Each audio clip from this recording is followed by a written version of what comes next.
βιβλικά έπι που προτάθηκαν για Όσκαρ ή για χρυσά βατόμουρα.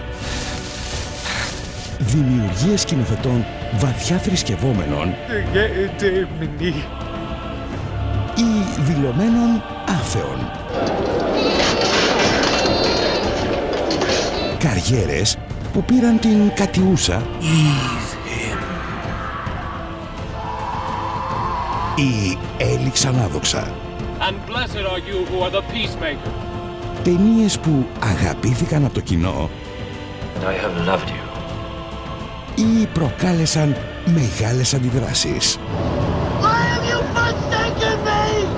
Η βίβλος στην οθόνη. Σε αυτή τη σινεμανία με τον Νίκο Γουλιά.